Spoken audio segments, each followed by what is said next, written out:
कंत्राटदार अधिकाऱ्यांवर लवकरच कारवाईचा विक्रम होणार। केंद्रीय मंत्री नितीन गडकरींचं विधान आहे। वेळेमध्ये काम न करणाऱ्या कंत्राटदारांना तुरुंगामध्ये टाकणं आणि जबाबदारी टाळणाऱ्या अधिकाऱ्यांना निलंबित करण्याचा विक्रम माझ्या नावावर असावा अशी माझी इच्छा आहे, असं त्यांनी म्हटलेलं आहे। अहिल्यानगरमध्ये आणखीन एका बिबट्याला जेरबंद करण्यात यश आलेलं आहे। कोपरगाव तालुक्यामधल्या पडेगाव शिवारामध्ये बिबट्याला जेरबंद करण्यात आलाय। बिबट्या जेरबंद करण्यासाठी वन विभागाकडून मोहीम राबवली जाते। मी देतो ना। जुन्नर तालुक्यामधल्या बल्लाळवाडीमध्ये शेतकऱ्याच्या घराजवळ बिबट्यानं हल्ला करण्याचा प्रयत्न केला, मात्र गोठ्यातील पाळीव कुत्र्यानं बिबट्याला पळवून लावलेला आहे।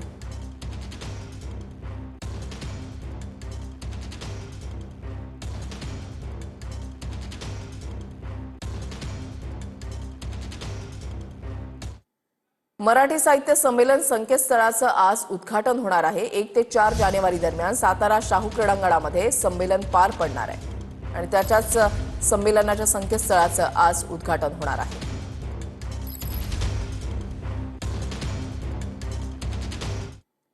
विधानसभेची 1 जुलै 2025 ची मतदार यादी महानगरपालिका निवडणुकांसाठी ग्राह्य धरण्यात येणार आहे।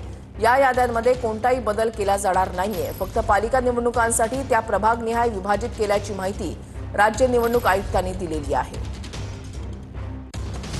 मनी लॉन्ड्रिंग प्रकरणामध्ये राणा कपूर यांची काल चौकशी झाली। अनिल अंबानी समूहाशी संबंधित कथित मनी लॉन्ड्रिंग प्रकरणामध्ये ही चौकशी झाली।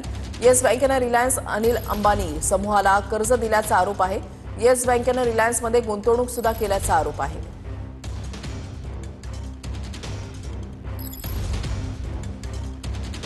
माधुरी हत्तीणीला नांदडी मठाच्या जागेमध्ये आणण्याचा मार्ग आता मोकळा झालाय। नांदडी मठाच्या जागेमध्ये पुनर्वसनासाठीच्या बांधकामाला पूर्वपरवानगी मिळाली आहे। हाय पॉवर कमिटी समोर झालेल्या सुनावणीमध्ये ही परवानगी मिळाली आहे। पुनर्वसन केंद्राचं 60 टप्प्यामध्ये काम होणार आहे।